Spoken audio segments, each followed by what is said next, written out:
नाम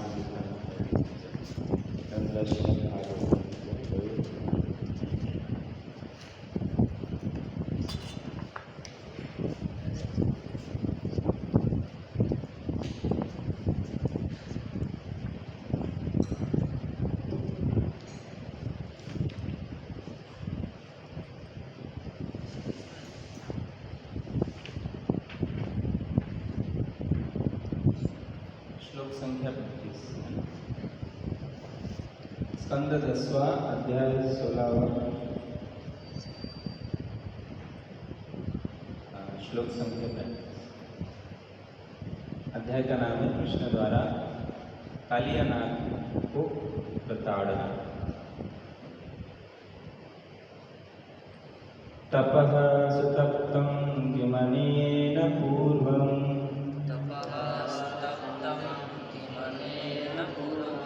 निरस्तमानेन च मानदेन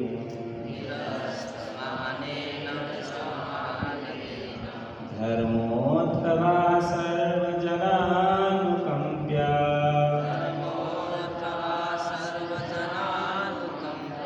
यतो मां तुष्यति सर्वजीवः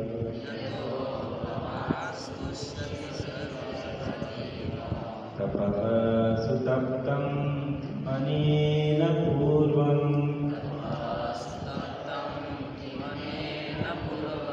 निरस्तमानेन च मानदेन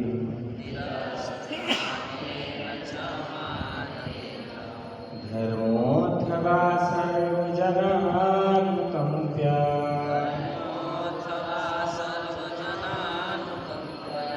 यतो मां तुष्यति सर्वजीवः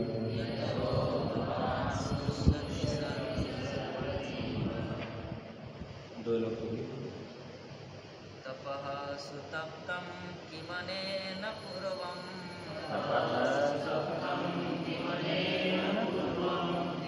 निरस्तमानेन च मानदेन धर्मो अथवा सर्वजनानुकम्पया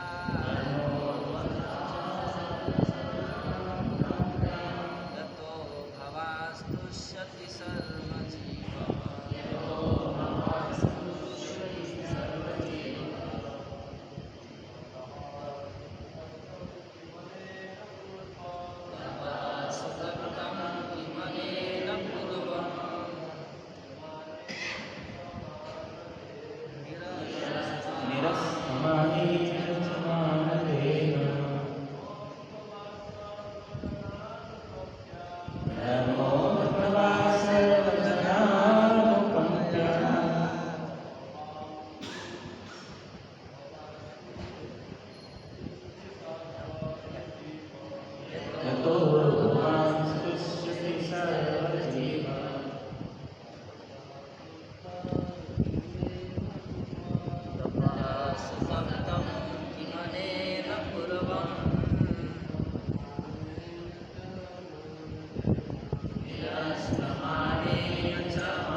शब्दार्थ अनुवाद एवं तात्पर्य श्री प्रभुपाद जी के पाठ शिष्यों द्वारा। तपः तपस्या तप्तम ठीक से की गई, किम क्या अनेन इस कालिया द्वारा पूर्वम पूर्व जन्मों में निरस्तमानेन मिथ्या अहंकार से रहित होने से च तथा मानदेन अन्यों का सम्मान करते हुए धर्म धार्मिक कर्तव्य अथवा या अन्य कुछ सर्वजन सभी लोगों के लिए अनुकंपया अनुकंपा यतः जिससे भगवान आप तुष्यति प्रसन्न होते हैं सर्वजीव समस्त जीवों के प्राणार्थ। क्या हमारे पति ने पूर्व जन्म में गर्व रहित होकर तथा अन्यों के प्रति आदर भाव से पूरित होकर सावधानी से तपस्या की थी? क्या इसलिए आप उससे प्रसन्न हैं? अथवा क्या उसने किसी पूर्व जन्म में समस्त जीवों के प्रति दयापूर्वक धार्मिक कर्तव्य पूरा किया था? और क्या इसलिए समस्त जीवों के प्राणाधार आप उससे संतुष्ट हैं? तात्पर्य, इस संबंध में श्रील प्रभुपाद ने भगवान श्री कृष्ण जो लीला पुरुषोत्तम भगवान श्री कृष्ण का जो ग्रंथ है इसमें इस तरह से टीका की है कि नागपत्नियां इसकी पुष्टि करती हैं कि जब तक किसी ने अपने पूर्व जन्मों में भक्ति द्वारा पुण्य कर्म नहीं किए होते हैं वह कृष्ण के संपर्क में नहीं आ सकता।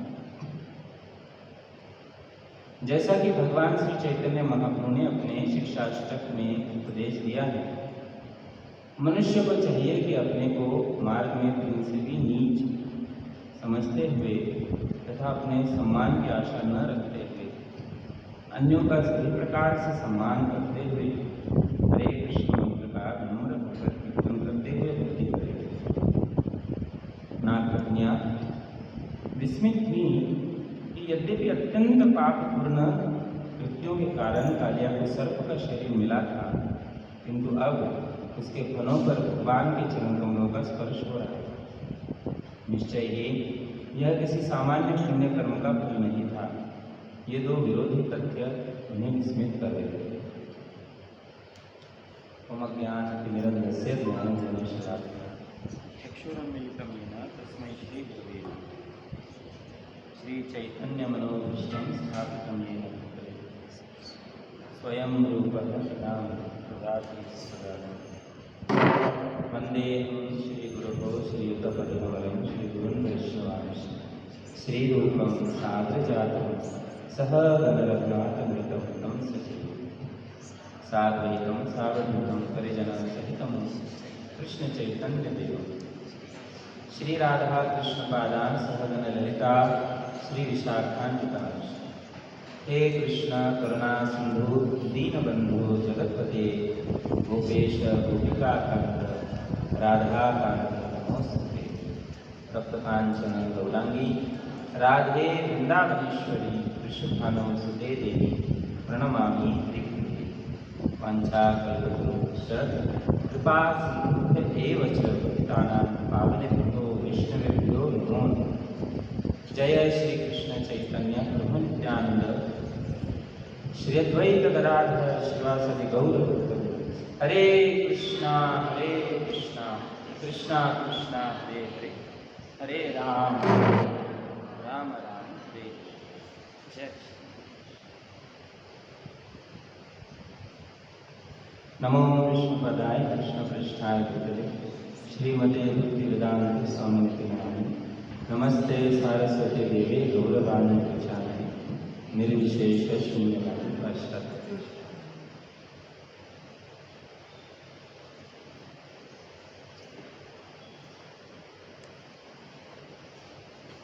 जय श्री राधा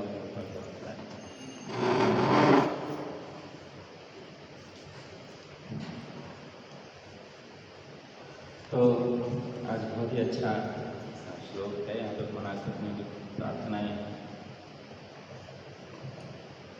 महान जो शुद्ध भक्त होते हैं उनकी प्रार्थनाएं सुन के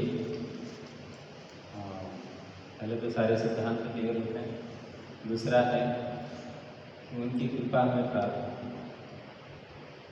तीसरा है जब हम लोग उनकी प्रार्थनाएं दोहराते हैं तो उनका वंचन करते हैं तो उन भगवान का जैसे उनके प्रति स्नेह होता है, उस कारण से हमारे प्रति भी बड़ा छलक पड़ता है। समझ पा रहे? जैसे किसी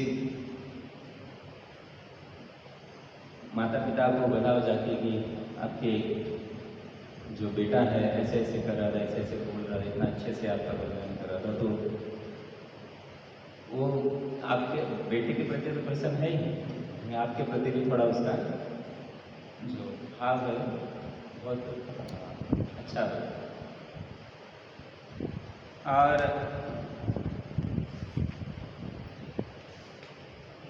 प्रार्थनाएं कैसी करनी चाहिए ये पता चलता है। हाँ, भगवान के सामने भगवान को कैसे प्रार्थना करनी चाहिए, साथ ही साथ तत्वों का उजागर भी होता है, इसमें गूढ़ तत्व होते हैं कि वो विशुद्ध चेतना से उनका चित्त माया के अंधकार से परे जा चुका है, इसलिए वो जो भी प्रार्थनाएं कर रहे हैं वो विशुद्ध सत्व में है। तो उन प्रार्थनाओं को जब हम लोग पढ़ते हैं तो या फिर उनका समझने लगते हैं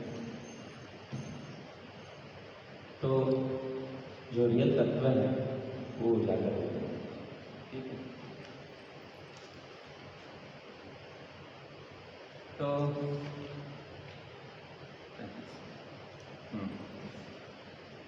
आज के श्लोक में ना बहुत सारे, आप लोगों को ये तो पता ही होगा कि कालिया पिछले जन्म में क्या थी, लीला सुनी आप लोगों ने? तो वो नहीं होगा, थोड़ा सा शॉर्ट, वो पूरे श्लोकों से है, शॉर्ट 35 श्लोक गर्ग संहिता है, एक शॉर्ट में। तो पहले तो मैं ये लीला लूँगा कि भगवान ने डांस क्यों किया, क्योंकि बाकी असुरों को भी मारा है भगवान ने, लेकिन अगासुर को मारा तो डांस नहीं किया, और बकासुर को मारा डांस नहीं किया, अरिष्टासुर को भी मारा तो डांस नहीं किया। तो भगवान ने इसी समय क्यों किया? बहुत सुंदर लीला है, ध्यान से सुनिए। एक बार श्रीमती राधा रानी अपने सखियों के साथ एक कुंज में बैठे हुए, वहाँ राधा रानी नृत्य करती थी। तो उन्होंने देखा कि कुंज के थोड़ा सा दूर झाड़ियाँ हिल रही हैं। तो राधा रानी ने कहा कि हे ललिते, बड़ा चेक करना कौन है। तो जैसे थोड़ा सा ललिता जी ने ध्यान से देखा तो मोर पंख दिख रहा था। ललिता ने कहा कि मुझे लगता है कि मोर है। तो मोर झाड़ियों में क्या करेगा, जाकर ठीक से देखो। जब वो लोग पास गए उन्होंने देखा कि श्याम सुंदर भगवान श्री कृष्ण वहाँ पर। अब क्या कर रहे थे वो? डांस कर रहे थे। डांस कर रहे थे तो पिछले एक दो श्लोकों में आया है कि समस्त कलाओं के आदि गुरु हैं। भगवान अपनी ही मस्ती में अलग से आनंद डांस कर रहे हैं। तो वो तो काफ़ी देर तक देखते रहे, उनको रोकने की इच्छा ही नहीं तो देखते रहे, तो सब देखते रहे काफ़ी देर तक। फिर कृष्ण की ही डांस करते करते नजर राधा रानी और ललिता सखी सकते हैं। तो कृष्ण तुरंत क्या करते हैं, प्रणाम करते हैं राधा रानी। तो बोलते हैं श्याम सुंदर, बोलते हाँ, यहाँ क्या कर रहे हो और यहाँ डांस करते हैं। बोलते हैं कि मैंने ना आपका, राधा रानी से कहते हैं, ये राधे मैंने आपका नृत्य देखा था और मुझे इस जगत में किसी कोई भी ऐसा व्यक्ति नहीं है जिसका नृत्य इतना अच्छा लगा, तो मैंने आपको अपने गुरु के रूप में स्वीकार किया है। अच्छा, तो हमें क्यों स्वीकार किया? तो कुछ लोग कहते हैं भगवान को 56 भोग पसंद है, भगवान को आरती करना आदि चीज़ें पसंद है, लेकिन भगवान वास्तविकता में प्रेम के प्रति उनको सिर्फ प्रेम। तो राधा रानी और जो डांस होता है वो क्या होता है? It's an expression of love. हमारे एक्सप्रेस कर रहे होते हैं अपने भावों को डांस में। तो राधा रानी जिस प्रकार से अपने भावों को एक्सप्रेस कर सकती है उनके प्रेम से, वो कोई और नहीं कर सकता। तो कृष्ण बड़ा विस्मित हो गए थे। तो कृष्ण ने सोचा, कृष्ण ने राधा रानी को गुरु बना दिया। तो राधा रानी ने कहा कि ओके ठीक है, तो आपने मुझे गुरु बनाया, ठीक है, हाँ। तो उन्होंने कहा कि लेकिन आप शिष्य बनने के लायक नहीं हैं। शिष्य बनने के लायक नहीं। हाँ, चोरी करते हुए फिरते हो और एक संगिनी तो रखी नहीं, इतनी सारी संगिनियाँ रखी, एक गुरु को थोड़ी रखोगे।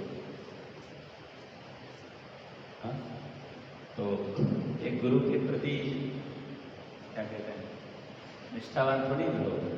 जाओ मैंने स्वीकार कर लिया, तो क्या करें? तो काफी समय हो गया,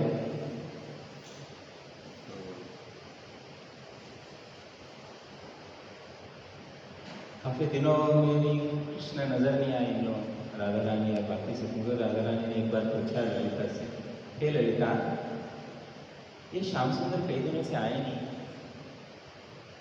तो वो कहाँ है, क्या कर रहे हैं, कुछ पता नहीं। तो उनको ढूंढते हुए वो चले गए यमुना के तट पे। यमुना के तट पे जब गए तो वहाँ पे उनको पता चला कि कृष्ण कहाँ है, पता चल जाता है। तो उनको पता चला यहाँ पे है, तो वहाँ पे जब वहाँ पे वो पहुँचे, उन्होंने देखा कि भगवान श्री कृष्ण ने यमुना की मिट्टी से राधा रानी का बहुत सुंदर श्री विग्रह बनाया और उनको सामने नृत्य सीख रहे। तो राधा रानी ने जब ये देखा तो राधा रानी बहुत प्रसन्न थी।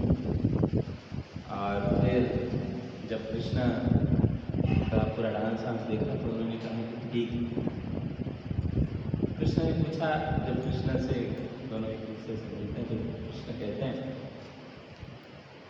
कि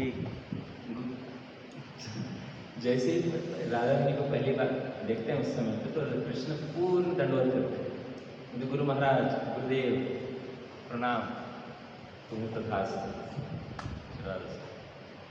तो बोलते हैं, बोलिए गुरु महाराज कैसे, गुरुदेव कैसे आना हुआ अपने?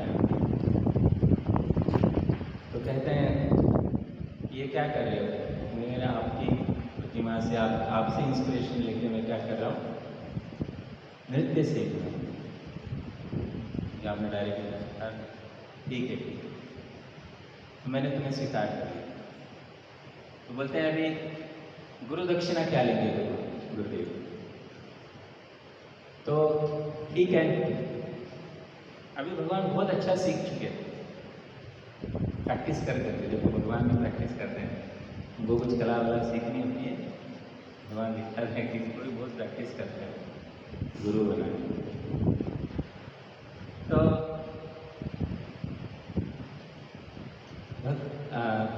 राधा रानी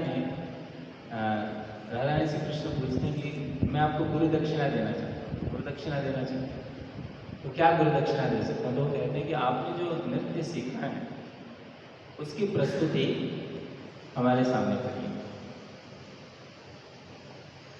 जो लोग नृत्य जानते हैं, जो लोग नृत्य करते हैं, उनको पता होगा कि जब वो नृत्य सीखने के बाद सबसे पहली प्रस्तुति किसके सामने करते हैं? गुरु के सामने करते हैं। और कुछ अधिकारी पुरुषों के सामने करते हैं, और जब वो पास हो जाता है गुरु आज्ञा दे देते हैं, ठीक है अभी आप तुम प्रस्तुति सबके सामने कर सकते, जगत के सामने कर सकते। इसी प्रकार भगवान के सामने भी पुष्टि मार्ग में आता है ऐसा कि प्रस्तुति दी जाती है, प्रैक्टिस नहीं किया जाता। हाँ? क्योंकि लोगों के सामने आप प्रैक्टिस नहीं करते, पब्लिक बैठी हजारों लोग और उनके सामने आप प्रैक्टिस कर रहे हैं, वहाँ पे प्रस्तुति होती है। इसी प्रकार हम प्रैक्टिस करके भगवान के सामने आएंगे, हमें प्रस्तुति देंगे। तो कृष्ण राधा रानी ने कहा कि आपकी प्रस्तुति हमें देखी। तो कृष्ण कहते हैं ठीक है, प्रस्तुति आपके सामने की जाएगी, टाइम वेन्यू और परिस्थिति मैं डिसाइड। तो कुछ समय बीता तो श्री राम आदि बाल बालों के साथ भगवान श्री कृष्ण गेम खेले। उसी समय क्या हुआ, गेम कालिया धाम में, और भगवान उस गेम को लाते लाते कहाँ पहुँचते हैं, कालिया के समक्ष पहुँचते हैं। कालिया के समक्ष पहुँचते हैं, कालिया आगे तो पता ही चीज़ लीला में कालिया उनको रचने की कोशिश करता है, तो भगवान उसे घुमा घुमा के थका देते हैं और फिर उसके ऊपर चढ़ जाते हैं। और जब चढ़ जाते हैं तब तक सारे जो ग्वाल बाल में हाहाकार मचाते हैं, और पूरे ब्रज में ये पता चल जाता है कि कालिया धाम में भगवान श्री कृष्ण हैं और क्या कर रहे हैं, कालिया ने उनको पकड़ लिया। सारे गोपियाँ गोपगण ग्वाल बाल सब आते हैं। और तभी क्या करते हैं, भगवान श्री कृष्ण मधुमंगल को इशारा करते। मधुमंगल प्रिय नर्म सखा है। मधुमंगल जाते हैं श्रीमती राधिका रानी के पास, एक पत्र ले, न्योता ले, न्योता दिया जाता है कि मैं अभी प्रस्तुति दूंगा, आप लोग आइए, सबको न्योता दिया जाता है। तो मधुमंगल पत्र लेके जाते हैं राधा रानी के पास, और फूल पुष्प गुरु के पास जाते हैं, फूल पुष्प श्रीफल आदि लेके उनके पास जाते हैं और उनको आमंत्रण देते हैं कि आपके जो शिष्य हैं, बड़े प्रिय और वेरी एक्सपर्ट शिष्य क्या कर रहे हैं, स्तुति देने जा रहे हैं, आपको न्योता दिया गया।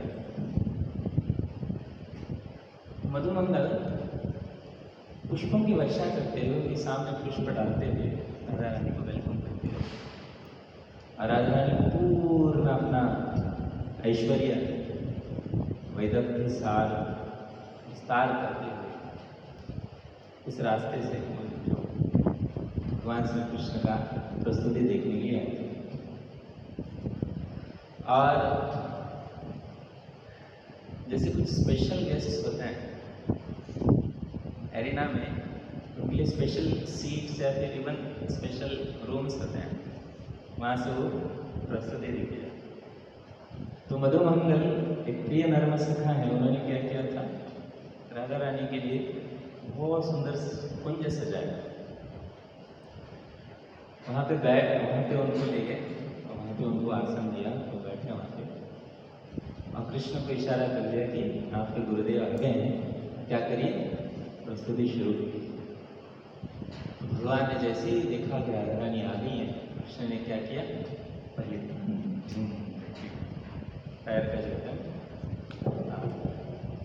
और आदेश दिया, हे भोलेनाथ क्या करो, डमरू बजाओ, हे इंद्र मृदंग का तान दो, और ब्रह्मा तुम सिंगी बजाओ, और हे सरस्वती तुम वीणा बजाओ। और सारे के सारे देवी देवता तान दे रहे हैं, ताल दे रहे हैं। भगवान श्री कृष्ण ने क्या किया, अपनी प्रस्तुति शुरू की। और उसके ऊपर आचार्य ने बहुत सुंदर सुंदर गीत लिखे। तो भगवान ने डांस शुरू कर दिया और इतनी सुंदर प्रस्तुति की, इतनी सुंदर प्रस्तुति की कि स्वयं सुखदेव गोस्वामी यहाँ कहते हैं कि पादाम्बुजो अखिल कला आदि गुरु कर, तो अपने चरण कमलों से अखिल गुरु, अखिल कला गुरु, सारी कलाओं के जो गुरु हैं वो क्या करने लगे, डांस करने। तो भगवान ने बहुत सुंदर प्रस्तुति की। एक व्यक्ति को छोड़ के सारा का सारा जगत एक्सटेसी में आनंद से भाव विभोर हो गया था। और जब भगवान डांस कर रहे थे तो राधा रानी मैं एक पैर ऊपर करके एक पैर नीचे करके चेक कर रहे थे कि मेरा जो शिष्य है कहीं गड़बड़ तो नहीं कर रहा है, तो चेक करिए कि ताल, और उसी के अनुसार वो डिसाइड करेंगे कि मेरे शिष्य को क्या रिवॉर्ड मिलेगा। इसलिए राधा रानी की आदि हुई। तो राधा रानी डिसाइड करे कि ताल से मैच कर रहा है कि नहीं कर रहा है, डांस उनका ठीक है कि नहीं है, अब जो एक्सप्रेशंस है वो ठीक से दे रहे नहीं दे रहे, सारा मैच है। जो पत्र जो था, और डांस के पहले एक और चीज़ होती है, प्रस्तुति देने से पहले राधा रानी अपना नुपुर, जैसे गुरु अपना कुछ तदीय वस्तु अपने शिष्य को देते हैं, अभी मैं तुम्हें क्या कर रहा हूँ, अपना भार सौंप रहा हूँ। राधा रानी ने अपना नुपुर किसको दिया था, मधुमंगल को दिया। मधुमंगल ने वहीं से नुपुर क्या किया, कृष्ण की ओर फेंका, और कृष्ण ने वो नुपुर लिया और डांस करते करते ही जल्दी जल्दी से क्या किया, नुपुर नीचे में फिर डांस किया। जब डांस समाप्त हुआ, अंतिम में था, तो राधा रानी को जो पत्र दिया गया था कृष्ण ने, तो उसी में एक पत्थर लिया और कुछ फूल लेके उसका रस बनाया और उस पर कुछ उन्होंने मोहर लगाई, साइन किया दृष्टि से, और उन्होंने किसको दिया, मधुमंगल।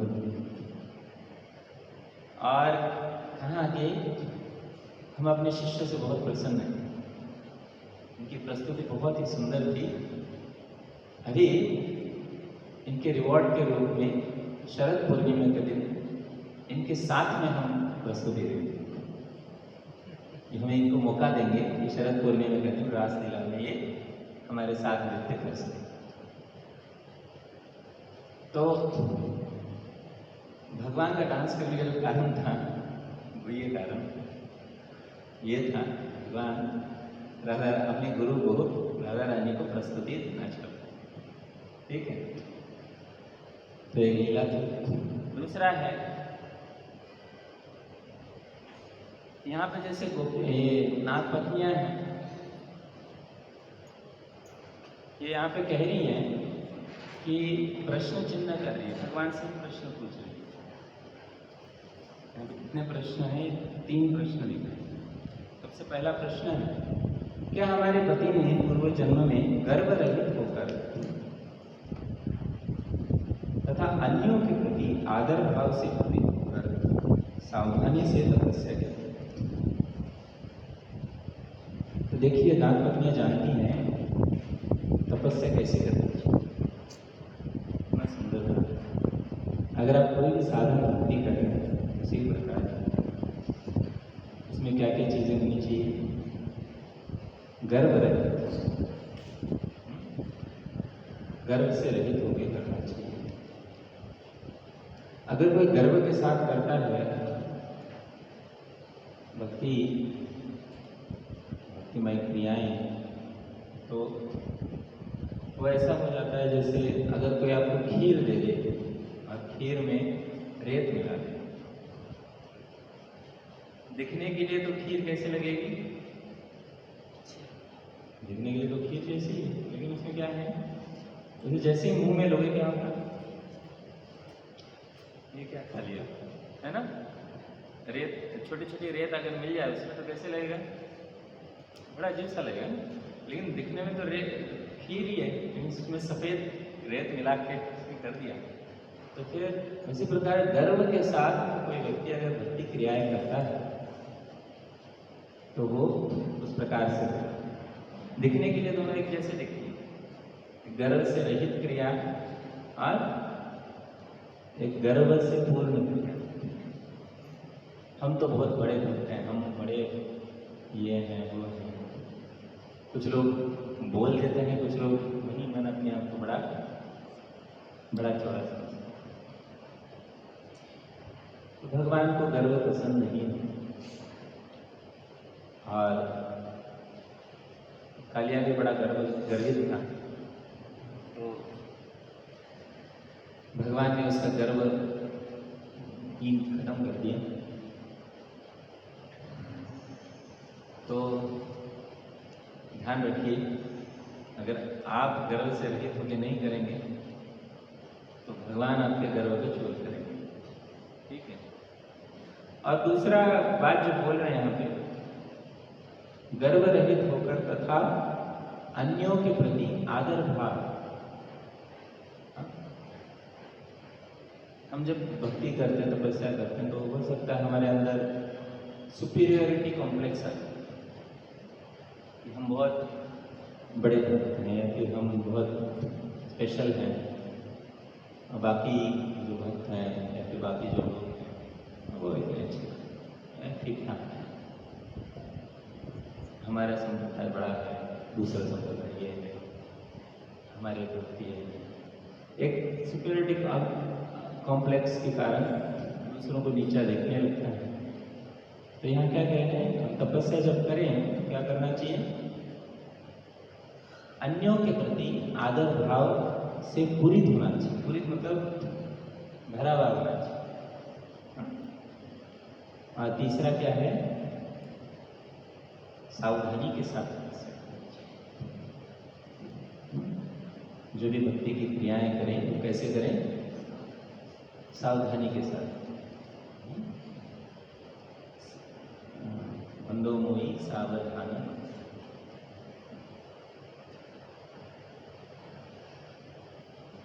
सावधान अवधान, ध्यान पूर्वक करना चाहिए, ध्यान के साथ उसको सावधान। हमारा ध्यान होना चाहिए। सावधान का मतलब क्या है? हम लोग जो भी क्रियाएं कर रहे हैं, हमारा ध्यान उस क्रिया में होना चाहिए। हम भगवान के लिए कीर्तन कर रहे हैं, श्रवण कीर्तन कर रहे हैं, भगवान के लिए नाम जप कर रहे हैं, भक्तों से डीलिंग कर रहे हैं,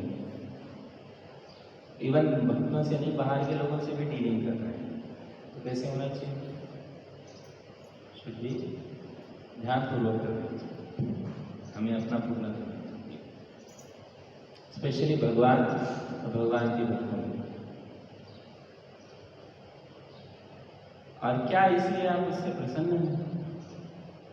चौथा है,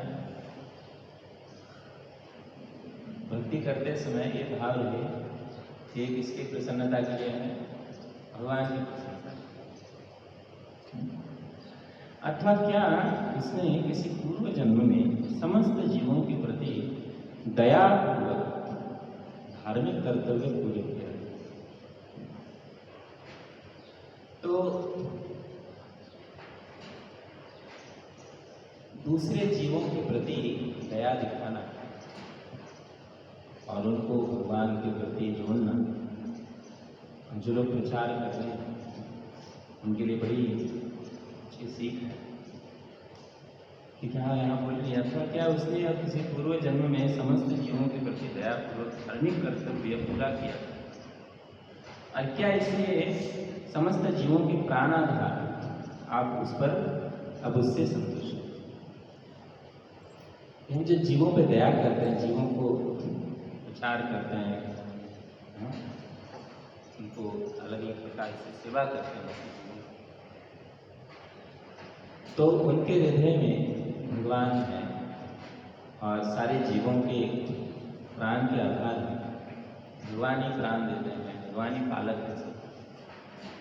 तो भगवान उससे जो लोग दूसरों के प्रति अपने आप को क्या कहते हैं,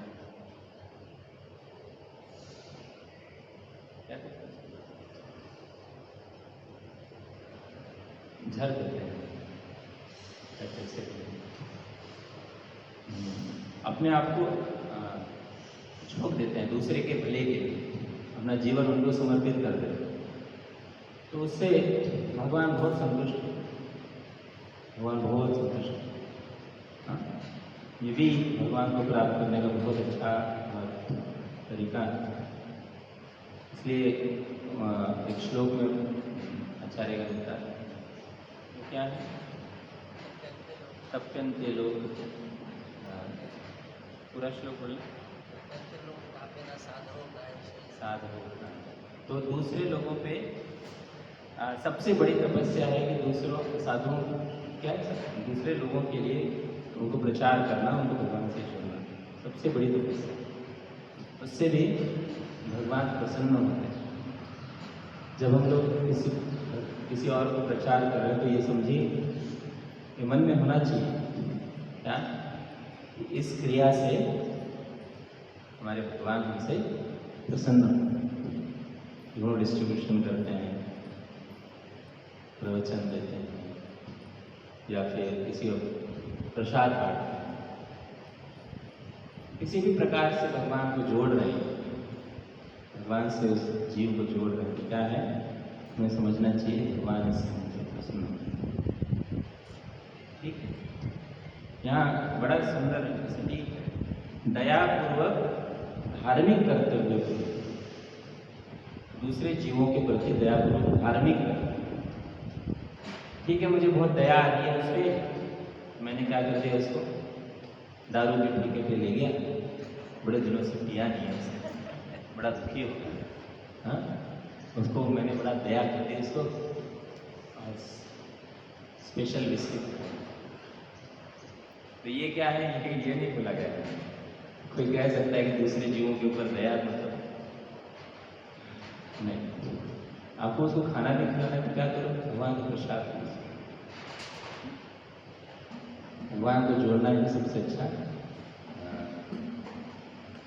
अच्छा सेवा। तो और फिर यहाँ पे एक और चीज़ आती है, श्रील प्रभुपाद बोल रहे हैं कि नागपत्नियों इसकी पुष्टि करती हैं कि जब तक किसी ने अपने पूर्व जन्मों में भक्ति द्वारा पुण्य कर्म नहीं किए, वह कृष्ण के संपर्क में नहीं आ सकता। खाली इतना भाग्यशाली भगवान के डायरेक्ट संपर्क में आए, समझिए भगवान कितने फॉर्चुनेट है। तो पिछले जन्मों में कुछ ना कुछ किया होगा, तभी इस जन्म में भगवान ने उनको यह सौभाग्य प्रदान किया। नेक्टर ऑफ डिवोशन में भी श्रील प्रभुपाद बताते हैं, इन दिस कनेक्शन, श्रील रूप गोस्वामी, मैं हिंदी में पढ़ता हूँ, इस मामले में श्रील रूप गोस्वामी में यह बताते हैं कि जो व्यक्ति भक्ति में सेवा या फिर भक्ति में करने के पात्र हो सकता है, वह उसके पर्टिकुलर टेस्ट, पर्टिकुलर भावों के अनुसार से अलग अलग कैटेगरीज में डिवाइड किया जा सकता है। वह कहते हैं कि devotional service is a continual process. भक्ति जो है वो क्या है, वह लगातार चलने वाला प्रोसेस है। फ्रॉम वंस प्रीवियस लाइफ, अपने पिछले जन्मों से यह प्रोसेस इस जन्म में, इस जन्म से अगले जन्म में, अगले जन्म से उसके अगले जन्म में से चलते जाने वाला process. No one can take to devotional service unless he has had some previous connection. कोई भी जीव भक्ति को स्वीकार नहीं कर सकता जब तक उसका पिछले जन्मों में कोई भक्ति से संपर्क ना हुआ।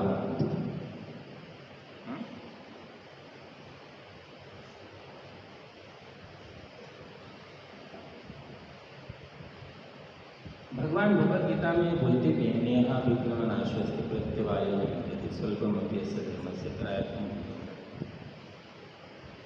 उदाहरण के लिए suppose in this life I practice devotional service to some extent. उदाहरण के लिए लीजिए कि इस जन्म में मैंने भक्ति कुछ कुछ भक्ति की, तो what ever I have done it may be not 100%, हो सकता है मैं 100% ना किया हुआ है, 100% परफेक्टली परफॉर्म, जो भी मैंने किया है वो मुझसे छीना नहीं जाएगा, वो मेरे साथ ही रहेगा, बल्कि जहाँ पे मेरी भक्ति रुकी है इस जन्म में, वहीं से अगले जन्म में शुरू होगी।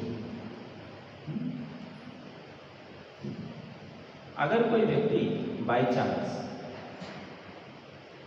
भगवान के शुद्ध भक्तिमय सेवा के निर्देशों को बड़ा सीरियसली लेने लगे, तो समझना चाहिए कि वह भक्ति में बहुत ही शीघ्रता से भक्ति में आगे बढ़ेगा और उसका पिछला कुछ भक्ति में कनेक्शन है। और श्री प्रभुपाद और भी चीज़ें लिखते हैं, जो लोगों का स्वाभाविक अनुराग है इसके लिए भगवद गीता और भागवतम जैसे ग्रंथों को पढ़ने में और उसको समझने में, ऐसे लोग भक्ति उनके लिए बड़ी सुलभ हो जाती है। जो लोग भगवद गीता भागवतम के जो भागवतम पढ़ने में जो रति लेते हैं, पढ़ते हैं नियमित रूप से, तो उनके लिए भक्ति क्या हो जाती है, बड़ी सुलभ हो जाती है। लेकिन जो लोग ये नहीं करते, जो पढ़ते नहीं हैं, तो उनके लिए क्या हो जाता है, उनको बोझ लगने लगता है, उनको उतना आनंद आना है मुश्किल हो जाता है। ईजियर दैन दोज, उन लोगों से ज़्यादा सुगम है भक्ति जो लोग those are simply accustomed to mental speculation, जो लोग सिर्फ क्या करते हैं, ख्याली पुलाव में जी रहे हैं। मुझे लगता है भक्ति, देखो प्रभु जी, भक्ति ना ऐसे मेरे मन से ना मुझे लगता है कि ऐसे करना चाहिए, ये ऐसे थोड़ी ना, ये सब भक्ति में नहीं चलता है। हाँ, भक्ति ये इसे कहते हैं मेंटल स्पेकुलेशन, मन गढ़ंत, मनोकल्पनाओं के अनुसार भक्ति करना। एंड आर्गुमेंटेटिव प्रोसेस, और आर्गुमेंटेटिव प्रोसेस मतलब तर्क वितर्क, ऐसे तो ऐसे क्यों, ऐसे क्यों नहीं करना चाहिए, वैसे ही क्यों, ये जो है ये क्या है, तर्क वितर्क का प्रोसेस है, इसमें नहीं करनी चाहिए, ठीक है। तो उन लोगों के लिए भक्ति बहुत मुश्किल होती है, जो लोग बहुत ज़्यादा तर्क वितर्क करते हैं उनके लिए भक्ति स्वीकार करना बहुत मुश्किल होता है। और दूसरा क्या है, मनोकल्पनाओं से दूर रहना चाहिए। और यहाँ पे एक और चीज़ है, यहाँ पे बहुत सारी चीज़ें हैं कि यहाँ नागपत्नियाँ कह रही हैं, पूर्व जन्म में भक्ति द्वारा पुण्य कर्म नहीं किए होते वह कृष्ण के संपर्क में नहीं आते। तो कालिया जी जो थे पिछले जन्म में एक बहुत ही महान ऋषि थे, उनका नाम था वेद ऋषि। यह ऋषि क्या नाम था, रमन द्वीप में एक बहुत महान ऋषि थे, उनका एक आश्रम था। तो उस आश्रम में एक बार अंगशिरा नाम के ऋषि आए। तो जब वो ऋषि आए वहाँ पे, तो ऋषि जी ने क्या किया,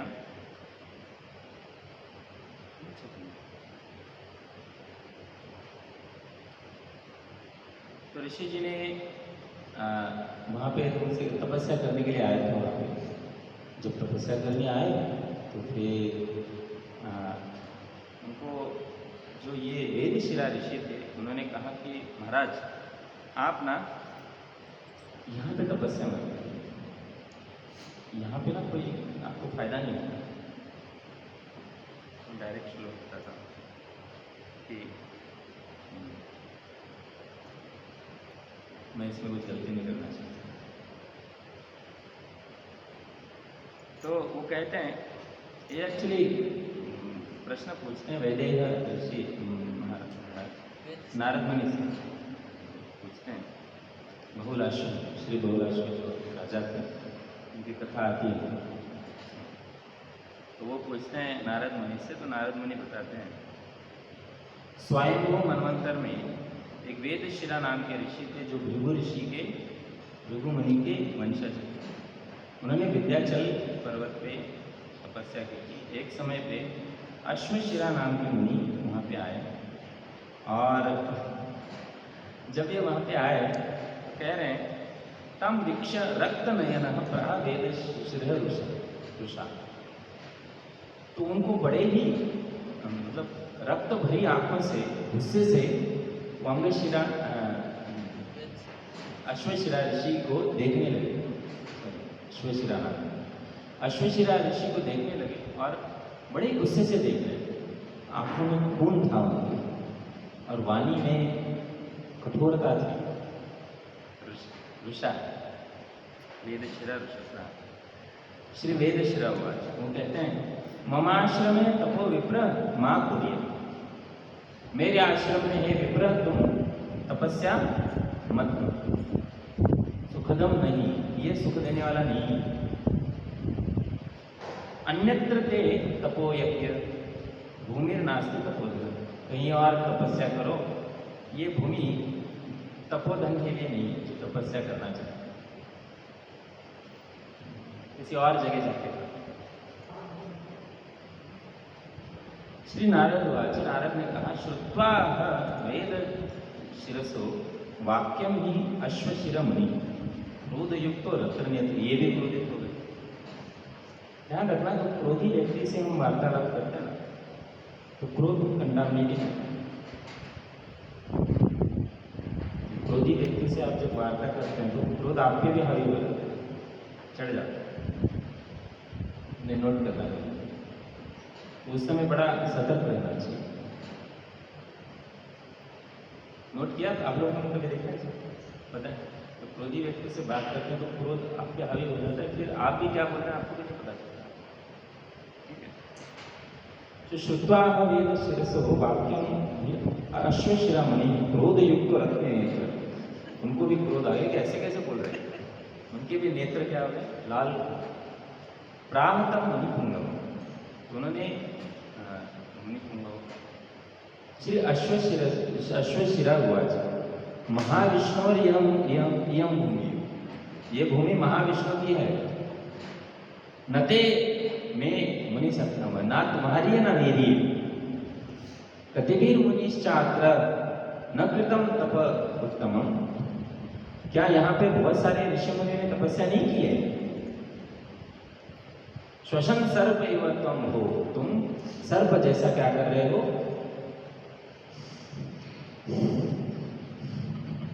क्रोध में होता है तो फिर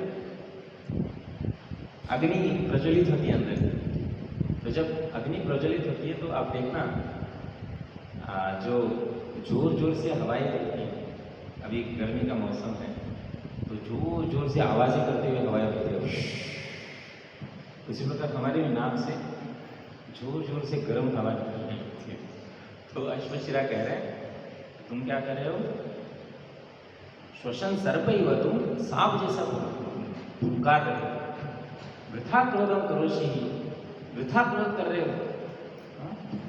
तदा सर्प भवत्वम, ही निश्चित तुम क्या बनो? सर्प बन जाओ। भूयाते गरुड़ा भयम, और तुम क्या हो? निश्चित रूप से तुम गरुड़ के भय से भागते फिरोगे। श्री वेदशिरा उवाच, अभी वो भी उन्होंने जब ये श्राप सुना तो क्या कहें, तुम महा दुराभिप्राय हो, तुम अभिप्राय नहीं समझते, तुम महा दुराभिप्राय हो। लघुद्रोहे महोद्यम, छोटे से द्रोह के लिए, छोटे से गलती के लिए तुमने क्या किया? महा उद्यम करिए, इतना बड़ा श्राप दे दिया मुझे। कार्य अर्थ काक ही हो, और तुम क्या हो? कार्य अर्थी काक, तुम्हारा जो कार्य कैसा है? काक जैसा, कौवे जैसा कार्य। तुम काको भव दुर्मति, तुम भी क्या हो? दुर्मति, तुम कौवा बन जाओ। अब दोनों दुखी हो गए, तो अब दोनों अच्छे खासे ऋषि मुनि तपस्या कर रहे थे। अब एक जा रहे नाग बन के सांप बन ले, एक बन रहे काक। श्री नारद हुआ, इस प्रकार से जब विष्णु आविरासित ततो विष्णु, भगवान तुरंत वहां पहुंचे। अरे बाप रे, आ गया और बहुत बढ़ने वाला। भगवान विष्णु तुरंत वहां पहुंच गए। इत्थम च सपतोस्तयो स्व शापा दुखितयो शांतव्यम आसितौ, और उन दोनों को सांत्वना दी। और वो दोनों एक्चुअली बहुत दुखी थे, इसलिए हो गया। भगवान बहुत सुंदर वाचा में से कहते हैं, यूयम ते में समो। भगवान देखो कितना सुंदर उनको सांत्वना दे कि आप दोनों मेरे लिए समान हैं। ऐसा नहीं कि आप बड़े हो या छोटे, मेरे लिए समान हैं। और कैसे हैं? भुजौ युव तनु, मेरी भुजाओं जैसे हैं। जैसे मेरे लिए मेरी भुजाएं हैं, मेरा शरीर है, वैसे ही तुम मेरे लिए। स्ववाक्यम तुम विशाल तुम समर्थो हम मुनीश्वर। मैं अपने बात को मिथ्या कर सकता हूँ, झुठला सकता हूँ, लेकिन भक्त वाक्य विशाल न इच्छामी सपथो। मैं भक्तों के वाक्यों को मृषा मतलब झुटला नहीं सकता उनको। ते मूर्ति है वेद शिरस चरणों में भविष्य, इसलिए तुम्हारे सिर पे मैं अपने, जब तुम साफ बनोगे तो मैं अपने पैर रखूंगा, चरणों को स्थापित करूंगा। इससे तुम्हें तदा ते गरुड़ भीति न भविष्यति, तो तुम्हें कभी भी गरुड़ से भय नहीं होगा। और शृणु में अश्व शिरो वाक्यम सोचम माँ कुरु का कुरूपयोगी सूत्र। तो कह रहे हैं कि हे अश्वशिरा, तुम दुखी मत हो। सोचम माँ, डबल बोल रहे हो, माँ दुखी मत हो। तुम काकरूप को अभी सुख ज्ञान, काकरूप में भी तुम्हें बहुत अच्छा ज्ञान मिलेगा। ये भविष्यति निश्चित रूप से तुम्हें प्राप्त होगा, तुम्हें बहुत अच्छा ज्ञान प्राप्त। और परम त्रैलोकिकम ज्ञानम, पूरे त्रिलोक का, काल का सबको ज्ञान होगा तुम्हें। समयुतम योग सिद्धि, और तुम्हें साथ ही साथ क्या मिलेंगे? योग सिद्धियाँ भी प्राप्त होंगी आध्यात्मिक। तो इस प्रकार से नारद मुनि कहते हैं कि ऐसे बोल के भगवान श्री कृष्ण वहाँ से चले गए। और जो अश्वशिराम बनी थी, क्या बने? भुषंड नाम के नील पर्वत पे काक हो गए। तो आप तो जानते ही हैं काकभूषण। तो ये अश्वशिरा ऋषि, जिन्होंने आगे जाके, वो भगवान राम के प्रति बहुत उनका डिवोटेड थे, वो भक्तिमय भाव से भरे रहे। राम भक्तो महातेज सर्वशास्त्रार्थ थे, सारे शास्त्रों के अर्थ का उनको ज्ञान था, उनको उजागर करने वाले थे। रामायणम जगौ यो वही, गरुड़देव उनसे जाके सीखेंगे। यो वही गरुड़या महात्मा। गरुड़देव ने क्या किया? रामायण उनसे सुना। गरुड़देव एक बार हैरान हो गए थे, परेशान हो गए थे। साक्षात भगवान, उनको वो सर्वास्त्र बनाने के लिए मेरी जरूरत पड़ गई। थोड़ा डाउट में आ गए थे वो। तो काकभूषण जी ने उनका डाउट सॉल्व किया और पूरा रामायण से। यही है ना काक? तो गरुड़देव डाउट में पड़ गए थे भगवत्ता के भगवान, वो मैंने पूछा।